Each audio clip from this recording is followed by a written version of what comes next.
All right. Good morning. Good morning, everybody. Welcome to the Saturday Morning Mastermind. I'm your host, Samantha Studebaker Carl, broadcasting to you from beautiful Indianapolis, Indiana. I know it doesn't look like that in my picture, but maybe I could be on a lake somewhere. It just wouldn't be, maybe it's Lake Michigan. We'll pretend that's what it is. No, that's not really where I am. But anyway, I digress. Today, we're going to be talking about the book. Oops, you can't see it with this background. Anybody else hold it up? Nope. Okay, that's weird. Virtual backgrounds, they're helpful and not helpful all at the same time. Maybe I can turn it off for a second and show you this book. Let's see. There we go.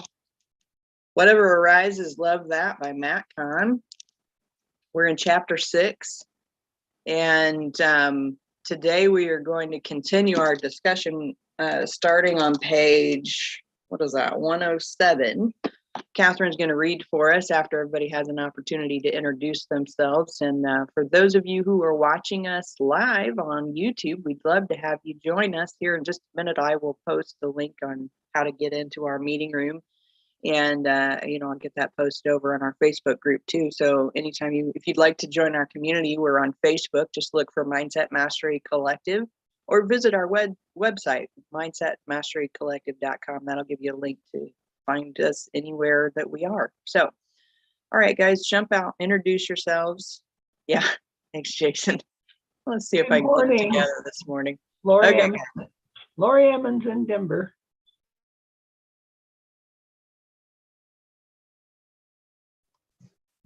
Angel Studebaker down here in South Carolina. Good morning, it's Jason Robertson, Tampa Bay, Florida. Great to be here. Good to see everyone.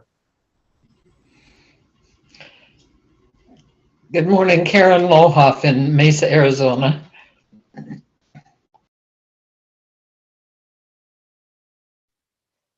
Good morning, it's Catherine Clement, and I'm going to flip over to my script page.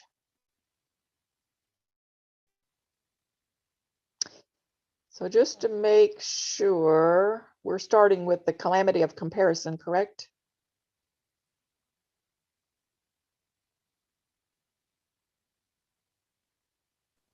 Yes, in case you didn't see me put my thumb up, I just realized you're on your phone. I'm sorry, I can't see. Yeah, I can't see. All Great, right, yes. Thanks. Yeah. I was thinking we could page probably just 107 in the book. maybe read 2 sections this time, again, like we did the last time. Okay.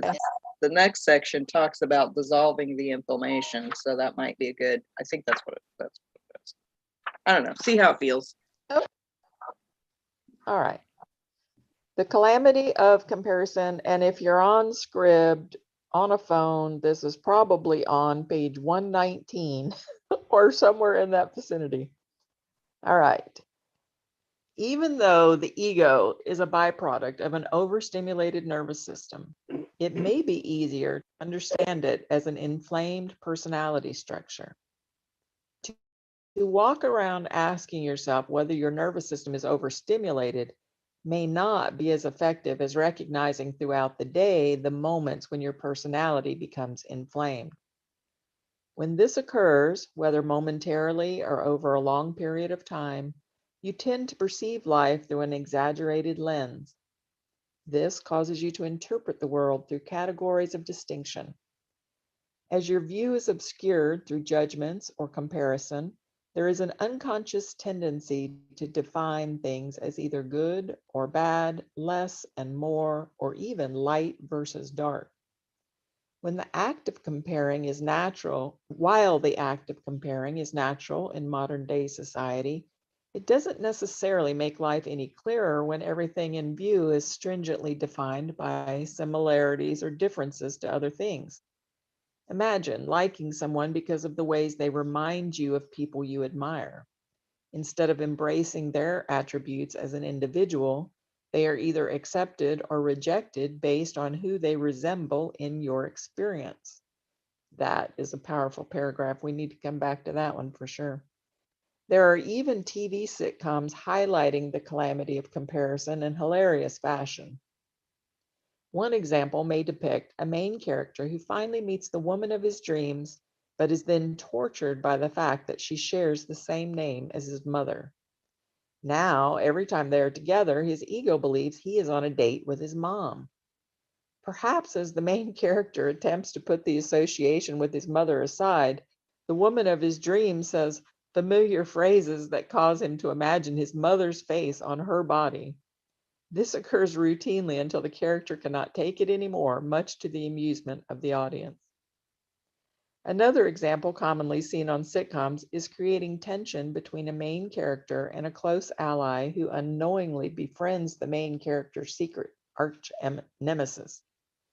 This sets the stage for the main character to give their ally an ultimatum, either to help them seek zany forms of revenge against their sworn enemy or become another enemy of theirs. While it is easy to be entertained by the embellished actions of TV characters through situations their egos create, it is far more painful when a tendency to view life through veils of comparison remain unnoticed in you. When the personality is inflamed, you can become territorial with people, places, and things that define your sense of worth. While this can make you an ally to those close to you, it can equally create endless enemies out of those who unknowingly invade your territory. Whether it's competing with new characters at work, feeling even worse about your favorite team losing on home turf, or judging others in response to how those you love have been mistreated, the territorial nature of ego can be easily overlooked when confused with the value of loyalty. While it's wonderful to be a loyal supporter, this becomes more like a territorial power play when you stand up for something that causes you to lash out at others whom you perceive are on the opposite side. Even if playing the role of a supporter when someone you love is heartbroken, you cannot assist in their healing by adding more judgment towards the person in question.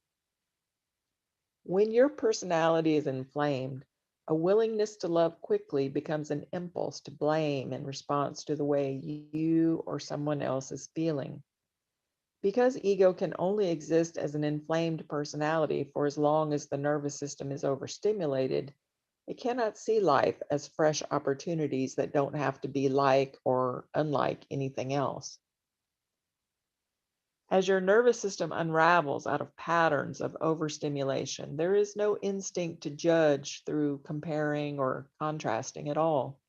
Instead, there's more an innate willingness to welcome each day as its own incarnation of brand new experiences.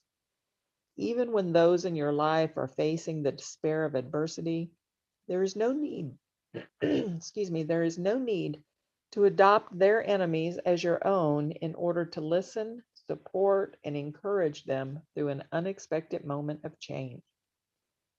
When your nervous system is relaxed, you resonate with encouraging others as they heal instead of igniting the fire of antagonism. No matter how betrayed or heartbroken anyone seems to be, there is no healing when time is spent assembling an army to judge or persecute the ones who seem to cause such pain. While there can be a false sense of power in bringing egos together with a common enemy to take down, your world cannot become a peaceful, joyful, and happy place to be until a tendency to fight becomes an opportunity to uplift those who are hurting. This occurs by loving what arises, whether loving the one in pain, accepting the one who desires revenge, forgiving the one who is good at holding grudges, or having compassion for the one who seeks conflict in an attempt to have the final word. Each aspect is only here to be acknowledged as never before. No matter how righteous, victimized, entitled, or needy you or anyone else remains, this merely reveals a world that you came to transform through the grace of an open heart.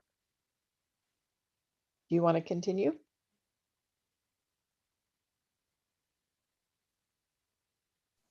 Yeah, sure.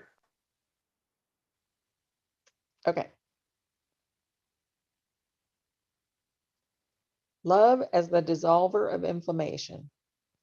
Despite how unreasonable people may act when lost in ego, Your personality can be equally triggered into various states of inflammation when judgment is your response to any personal encounter.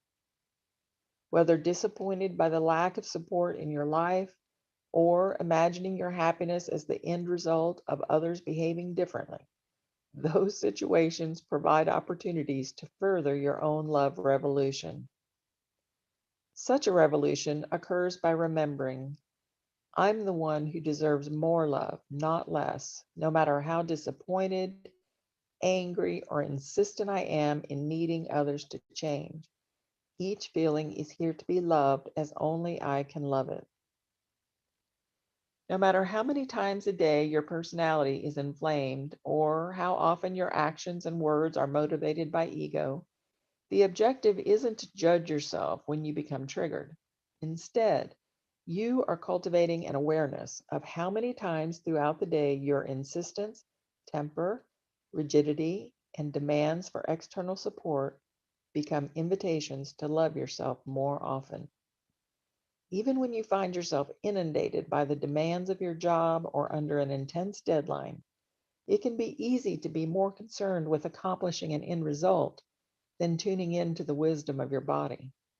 When you are inflamed, you can feel as if you're under constant pressure in a race against time. While it can be easy to point the finger of blame at the relentless demands of life, perhaps your circumstances only seem so overwhelming when your nervous system is overstimulated. What if opening your heart during the heat of the moment allowed challenges or deadlines to become exciting instead of daunting? In order to call upon your highest qualities for the well-being of all, it is essential to become the source of your own fulfillment, no matter how consistently you're operating from ego. Such moments invite you to realize, I'm not here to ridicule myself or anyone else's behavior. I deserve more love, not less. In order to embody this truth as a brand new way of being, I invite you to repeat the following healing mantra. Whenever righteousness arises, it is here to be loved as only I can love it. When victimhood is apparent, it is here to be loved as only I can love it. When entitlement arises, it is here to be loved as only I can love it. When neediness remains, it is here to be loved as only I can love it. When the finger of blame points in any direction or is turned on myself, it is here to be loved as only I can love it. When I am inundated by the stress, pressure, expectations, and obligations of any role or responsibility that I am playing out in my family, occupation, or in any relationship, it is only here to be loved as only I can love it. When the need for more, the fear of less, the need for less, or even the fear of more cloud the clarity of my highest wisdom, it is here to be loved as only I can love it. Even when I'm feeling guilty, ashamed, hopeless, withdrawn, uninspired, apathetic, judgmental, cruel, heartless, insincere, spiteful, dishonest, callous, pessimistic, passive aggressive, or even sarcastic, even all of that is here to be loved as only I can love it. So I'll stop reading there, but I do just want to say there's been several chapters where there's been these mantras, and I would encourage everyone to go back and read those mantras aloud to themselves, because it helps to hear someone else read it, but it's much better when you read it yourself. For sure. For sure. I feel like part of the message, well, a lot of the message of this book is teaching yourself how to say the things that you need to hear to yourself rather than expecting them to come from outside of yourself. And, I think over the years, all of the books that we have read have talked about the key to our happiness, the key to our satisfaction in life, our overcoming disappointments and frustrations and angers and resentments and all of that, it's all inside of ourselves. And we are the key to that solution. And I love how every book that we read shares kind of a different perspective on that, whether it is a here's a way to, like in The Slight Edge, where it talks about making little daily changes that make a big difference over time, and or we're talking about the Tao Te Ching when we're looking at esoterical or spiritual ideas that help us look deeper within ourselves and into our spiritual self, is that no matter what point you kind of come at, it all refers back to this idea that the solution is within ourselves. And I just love that. I absolutely find that very, very fascinating. I was going to ask a question. Oh, okay. So like at the beginning in that first section, it was talking about like comparing situations to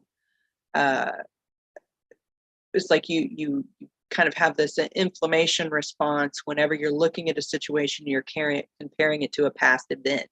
And I'm wondering if anybody can kind of think of a situation that came up in your life where you were having a response to a person or a situation based on a previous experience. You can think of one where, like it said, you have this kind of anger or frustration or whatever response, and then you realize afterwards, wait a second, that's from something I was thinking of in my past versus what's actually happening in the moment. You guys think of a situation?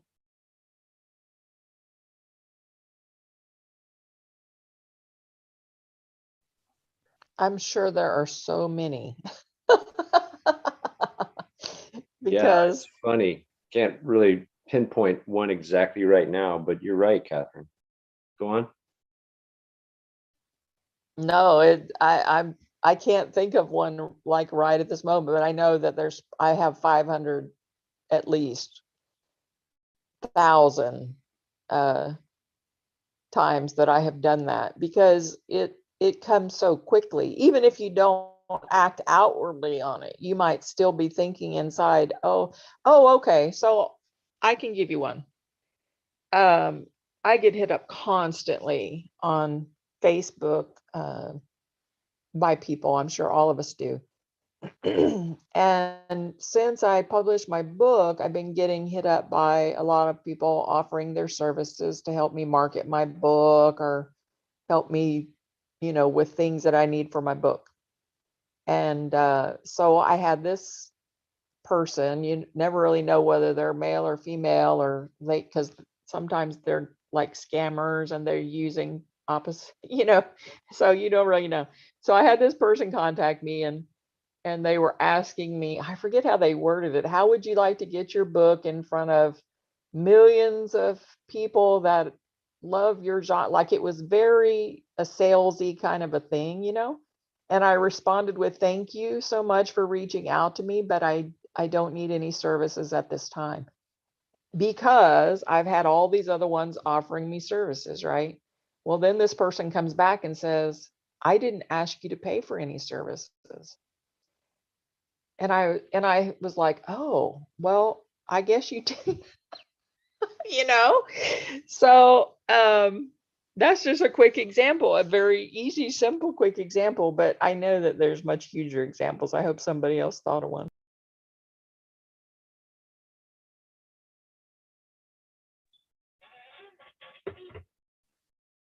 Well, the biggest one I have is something that goes back to my grade school, and where I had to stand up on. It was like my first ever time that I got up in front of a group of people, and I had to do a little skit, and I completely flopped. And I think since then, anytime I have to get up in front of a group of people, I just get this sinking feeling in my stomach, in my chest, and all that. And I really think it stems from that, though I know that and let me hop out here. Here we go. we're in the park, enjoying this book reading today.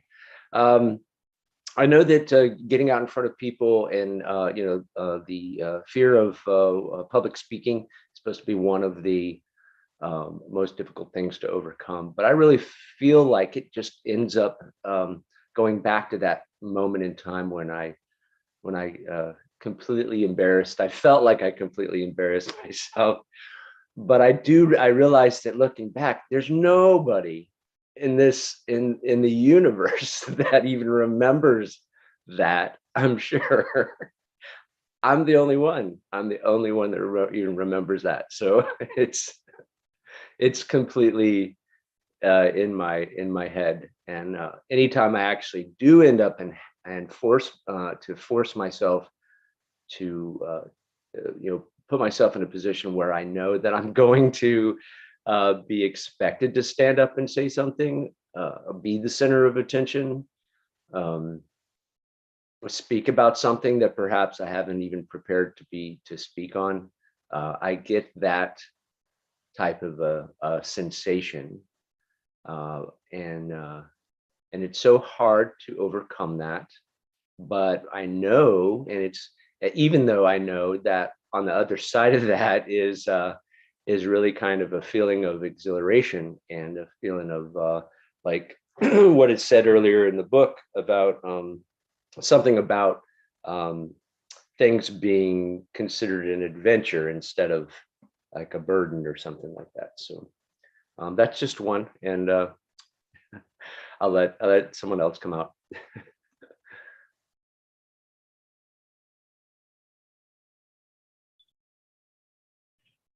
I personally run into it a lot on like dating apps or whatever, you're trying to meet people. And once you've been deceived or whatever, it's so easy to respond with that. That's how everyone is going to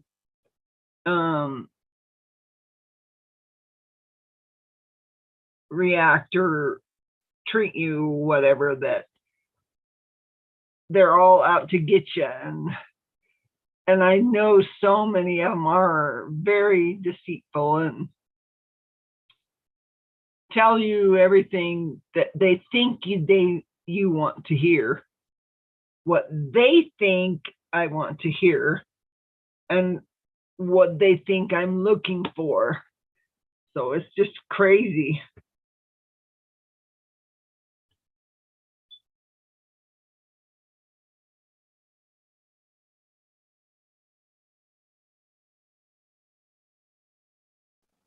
When I read this section, the first one that popped into my head was when I was working in retail. We had a new manager come on, or she was a shift manager, and she was just very, what it seemed to me, she was just really extra bossy. You know, those people who just have to tell you what to do every second of every moment of the day.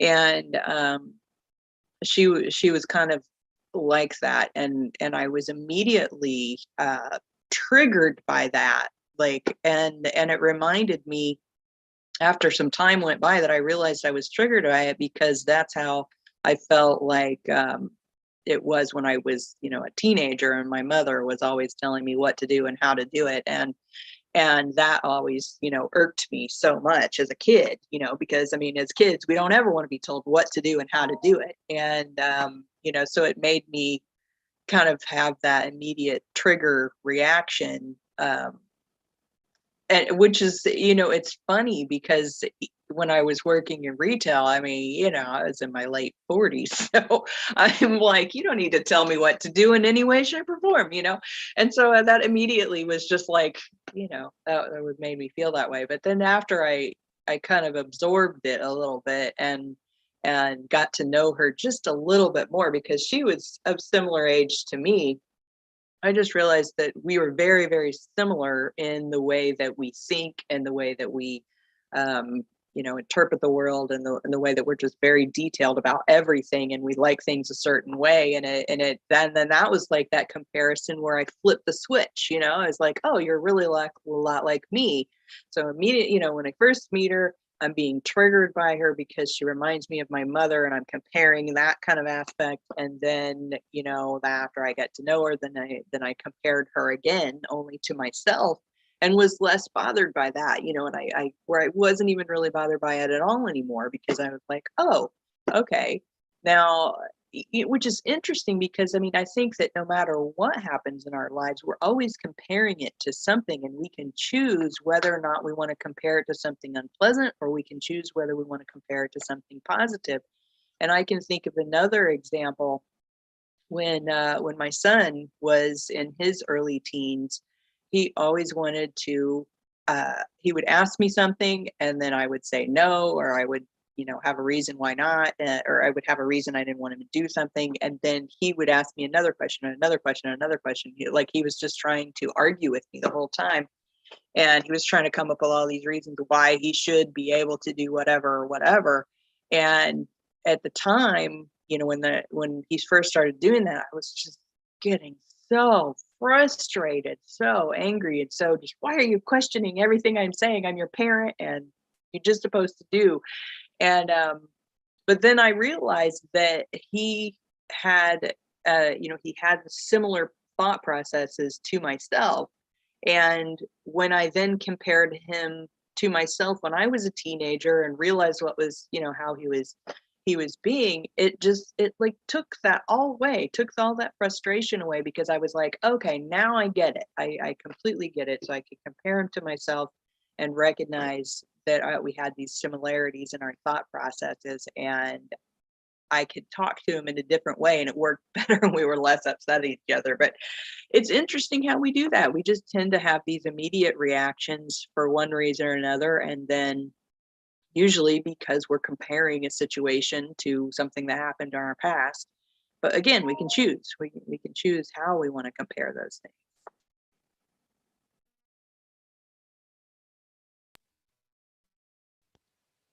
Isn't it so amazing? Like those moments where I go from being completely, basically in agony over something, and then changing my thought process and having that flip to where that situation doesn't bother me at all anymore. Those moments are so incredible.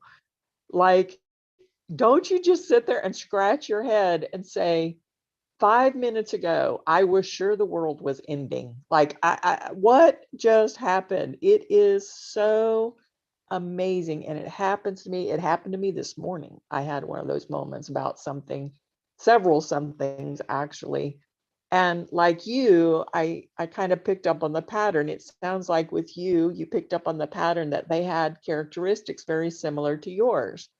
So I picked up on the pattern, a little bit different pattern, but just, I was looking at those situations and I'm like, okay, what is the lesson from this situation?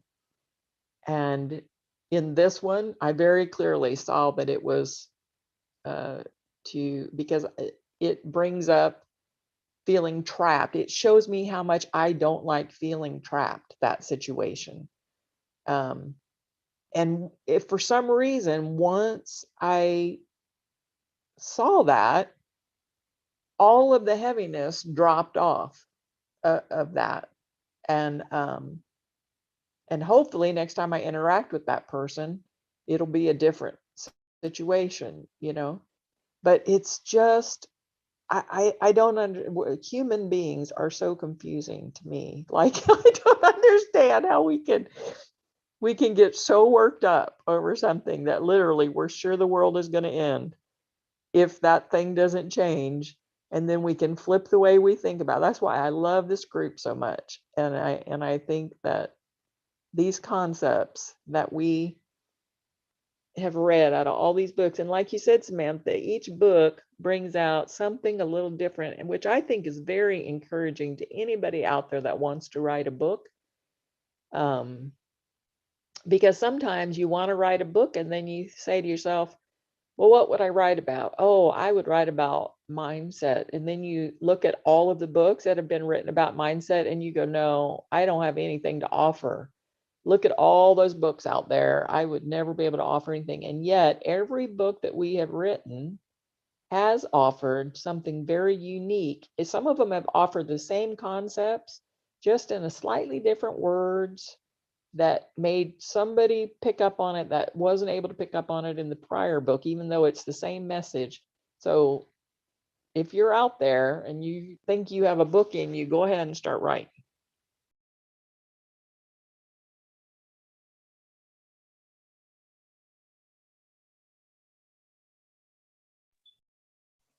Yeah, that's so true. I've experienced exactly that sort of thing um, when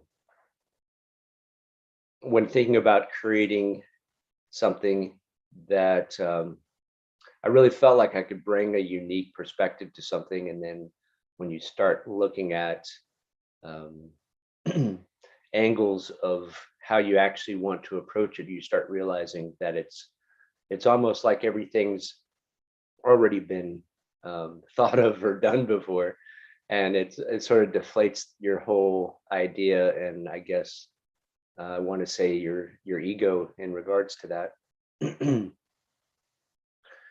But I wanted to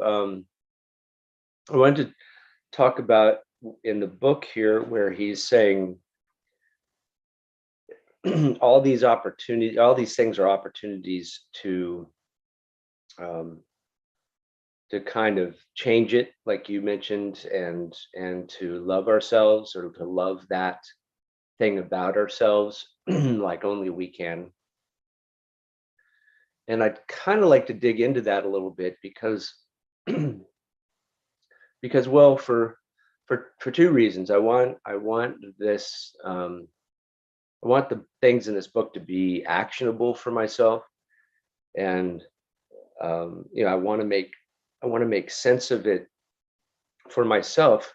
But I think there's also part of it where when I go through the normal um, environments that I have during the day, and I'm trying to implement these things, I'm realizing also that the people that I encounter, they are not aware of these subject matters and these ideas, and and it's quite well, it's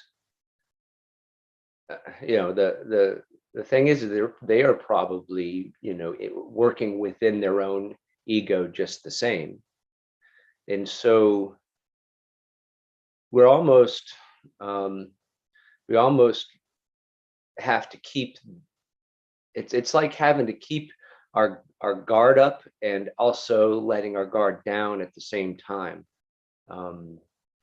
when dealing with these situations. We're trying to be there for ourselves, but then by being there for ourselves in those moments, we sort of also let our guard down and may be expecting, like like sometimes these I'm a little all over the place here, but sometimes these, I guess you call them egos, or these ideas that we're encountering this person who is very similar to this situation before, and it kind of puts our guard up so we can protect ourselves from that previous situation, or because I think that some of my egos anyway have come about because initially I'm always giving people the benefit of the doubt. I'm always being open to them and what they, even if my flags go up. A lot of times, especially when you're working with someone, you're kind of forced to work with them anyway. And so for me anyway, I'm not judging. I try not to forget that, hey, that red flag came up to begin with. But at the same time, in order to have a productive productive working experience with the person, you need to kind of just let it go. And then sometimes, well, a lot of the times in the end result, after I've let my guard down for such a long time, I've been working with this person for such a long time, turns out that red flag was actually very correct. And so doing that has causes me to maybe, I know that I'm being accepting or open for the right reason, but then perhaps in the end, when it does end up biting me in the rear, so to speak, that sort of signals to my subconscious or to whatever that I shouldn't be that open, and there should be a different tact to what I do. And so I kind of want to, so getting back to what the book was saying, it's, we're wanting to love whatever it is that arises, but at the same time, not for me, I don't want to close my minds and my eyes to the lessons I've learned from the past situations as well. And so how do we, is there more to this, just to loving this, loving whatever arises in these situations that he mentions in the mantra, to kind of boil it down? Are there any other ideas about that you know of, anyone?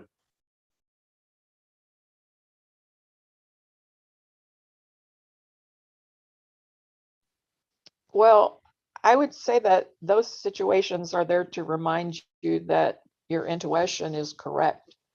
And I think sometimes it's difficult to distinguish intuition from reacting from something from the past. But there is a difference, because intuition comes just very, it's like when you meet someone and you just get this feeling that you've known them forever or whatever. Like intuition is so instant, whereas when you're reacting to something from the past, it is fear-based. That, I think that's probably the biggest difference, is the amount of fear that's involved in this feeling. The stuff that's getting us from the past is very fear-based, causes an anxiety, whereas the intuition comes in just real quickly, real pure, real non-judgmental, just like, oh, another one of those, watch out, kind of thing, whereas the fear from the past situation it's a slower process. It's kind of eating at you. I don't know. I don't know how to explain it really. I hope I'm getting do you understand kind of what I'm saying? It's just two totally different feelings there. Totally makes sense, Catherine. And it's tricky to listen to that intuition when it comes up. My most recent experience with that wasn't even with a person. It was just ordering something online, and I was like, no, I'm not going to do that. And I did it anyway. And now I'm having to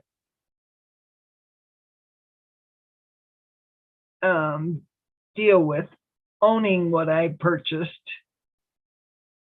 even though I don't need it or want it. And just got to listen to that intuition, and it probably is even more effective when they're dealing with a person.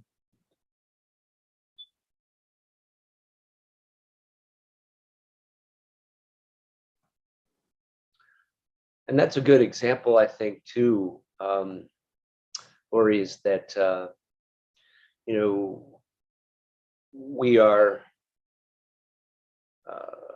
we are confronted with these opportunities all the time now, and people are getting really good at using FOMO, fear of missing out, and all these other marketing techniques. And so that's one of those situations, kind of like what I was speaking of, where we may legitimately be looking at something where it's like for me, I'm recently got another offer to be part of a beta program for some software, and software seemed really cool and could really be awesome to have.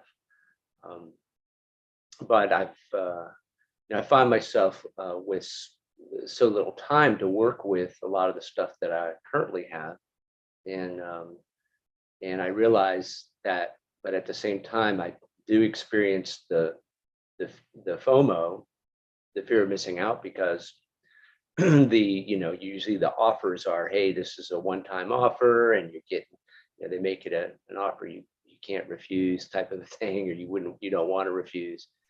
But then at the same time, I'm looking back at all the other beta programs that I've been a part of, and I'm always frustrated that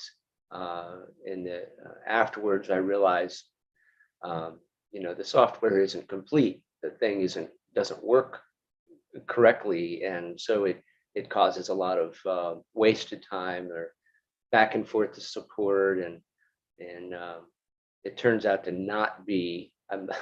After having all those experiences, I've told myself I really don't want to be part of any beta programs ever again. Let them go. It's not worth it to me to save a few $100s. I'd rather, because I end up wasting so much time really helping them work out the bugs in their software. So yet the fear of missing out and the offer always seems such a compelling thing. And so we've got that. I've got the ego of, well, I would love to have it, but then I'm thinking, well, the software I've had some of it I don't even get a chance to use it because I don't have the time to work with it. So it's gonna be like the time before, type of a thing. And then there's some legitimate stuff that's like, well, hey, these people, I've learned that they're selling something that isn't complete, but they're selling you a course that you're going to end up being part of the course while they're creating it. And so it's, part of it is, I think for me, it turns out I'm juggling the real understanding of what's happening, and then also my feelings. And so I sort of do understand what you're saying there, Catherine, that my initial intuition is one thing, and then I have these other fears that kind of can swell up, or they're not always fears, they're just maybe feelings, but how I interpret them can be different, and but they well up a little bit slower, and then I have to bounce those off of the information that I know that has been correct in the past, sort of sort through, well, what is my intuition and what are just feelings that are welling up inside me. So great example, Lori, and I appreciate that information, Catherine. That helps. Thank you.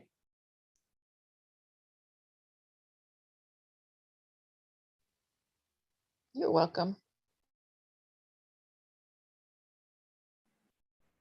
Oh, Catherine, you mentioned that you wanted to come back to this one paragraph here at the beginning of the chapter, not the very beginning, but wanted to read that real quick, make sure I'm thinking of the right one here. It was the one where, let's see, while the act of comparing is natural in modern day society, it doesn't necessarily make life any clearer when everything in view is stringently defined by similarities or differences to other things. Imagine liking someone because of the ways they remind you of people you admire, instead of embracing their attributes as an individual, they are either accepted or rejected based on who they resemble in your experience. Did you have a thought you wanted to share on that? Yes, that is why we have a 50% divorce rate, you guys, because people fall in love with other people because they have traits that remind them, a lot of times it's of their opposite sex parent or maybe same sex parent, depending. But a lot of times it's because that person has a trait that reminds them of a parent or somebody that they truly admired in the past. They don't, and then they get obsessed with those traits and they don't look at anything else. And then they get married and then they get divorced because they find out that they have a lot of traits that are unadmirable. And this has happened to me in the past where I remember this one guy, he was he had been composing music since he was a child, and his skill on the piano was just like, I fell in love with his piano playing. I did not fall in love with him, but I thought I did. I thought I fell in love with him.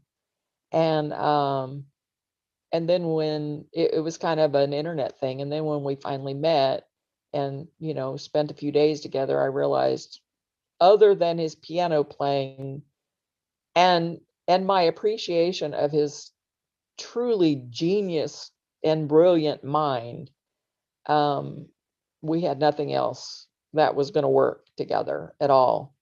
But that's what it reminded me of, that situation with that person. But then I recognized that happens in a lot of people. Wasn't just me.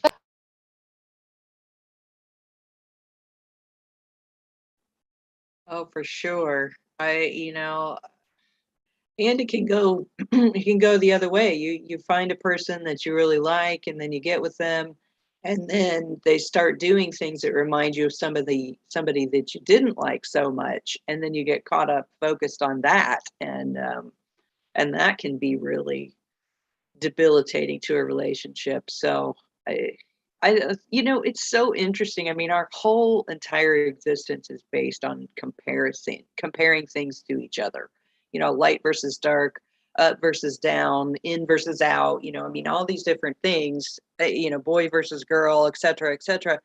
And because we can't even define one thing without comparing it to another thing, and that's an interesting kind of thing to consider, is that we wouldn't even exist if there wasn't something to compare things to. And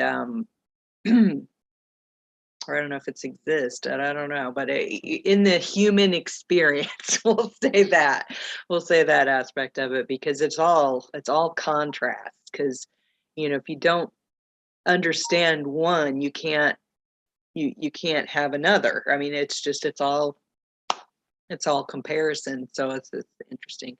But we are at the top of the hour, guys, so maybe we need to just kind of share a final thought and then wrap up for today, and we can always get back into this again next week.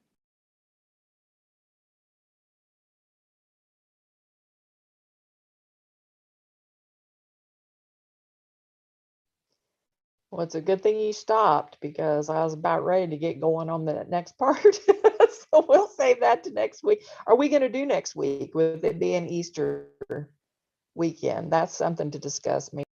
Oh, you know what? That's a good question. What's everybody else think? I'm closing on our house on Friday, and although that shouldn't affect my Saturday morning, I mean, we'll probably start moving stuff, but I don't know, I won't be doing it in the morning anyway, so I'm cool with meeting up again next week. What you guys want to do? Matters not to me, whichever way we go. I'm not sure I can be on, but I will try to be on. I should be able to be on. If anything, I don't think we'll be doing anything until Saturday afternoon or Sunday. So Mhm. yeah, I think we're gonna I- wrap up kids' birthdays up into Easter this year. So yeah. Easter birthdays. Yeah. Yeah. So it's kind of like when you have a birthday at Christmas. Well, maybe not Right. quite, as you know, Easter's, But you get more presents for Easter if you have a birthday then, right? yeah. Oh yeah. Yeah. Well, it doesn't help that their birthdays are 4 days apart. Like, oh. So I'm glad Easter falls right there in the middle. It's like, all right, cool. Birthday Easter. Mhm. Mhm. All right. Well, I'd like to just sum this up, and I really appreciate what you're reading, Catherine, and also what you were saying there earlier, Samantha. Um, you know, I just as much want to you be able to use this information as a way to uh, be able to allow the people that I work with and speak to or interact with throughout the day to open up as well, or for me to better understand them and be able to have a better relationship with them, as well as having a better or a smoother internal experience also. So looking forward to being able to clear the, as I say, clearing the clearing of all karmic agreements. I think I'll probably go ahead and read ahead on that. But thank you so much for the opportunity to be here and to ask my questions. Thank you so much, and hope everyone has a terrific rest of the weekend. That's interesting how you said internal, how much of this is internal that nobody else would really see or feel or experience. And it's just all a personal thing for each of us, and so completely different for each. Anyway, you all have a great Easter and week.